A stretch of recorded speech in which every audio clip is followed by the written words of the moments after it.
За энэ жүжигчин бол бүх цаг үеийн хамгийн шилдэг жүжигчдийн нэг төдийгүй бүх цаг үеийн хамгийн өвөрмөц сайхан хоолойтой жүжигчдийн нэг.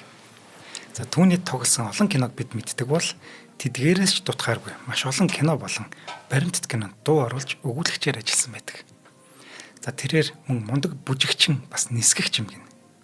Тийм үү. Морган маань ухаан орсон цагаасаа л айр сонгоны үзлийн хохирогч болсоор өссөн.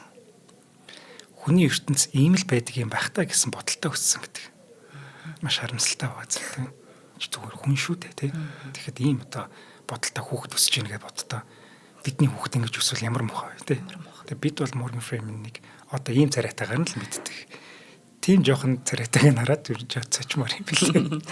Яах гэж зэрэгт явсан бэ гэхээр нисгэгч болох гэж зэрэгт явж байгаа. Мөрөөдлөө биелэх гэдэг. Тийм. Уг нь нисгэгч болох гэж дотсон чинь тэнцэн манай хүнийг радар засдаг засварчны ангид хуваарлцсан. За ингээд Нью-Йоркт очиад жижиг театруудад тоглолтод оролцох болсон. Гол зорилго бол Broadway. Энэ бол мэдээч. Гэхдээ тэгж чадаагүй.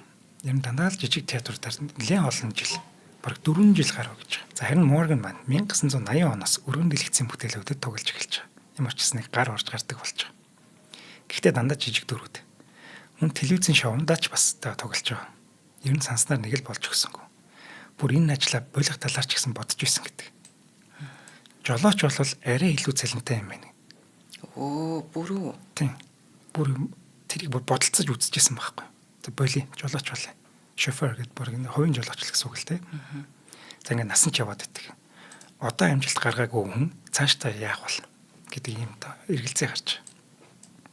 Гэхдээ мөрөөдлөө хаяагүй гинэ. Урагш тэмүүлсээр мөрөөдөл рүүгээ урагшилсаар байж. Ингээд жүжигчин болохоор шийдээд 35 жилийн дараа анхны дүрээ аваад 23 жилийн дараа буюу 50 настайдаа анхны өргөн дэлгэцийн томоохон дүрээ авч чадчих.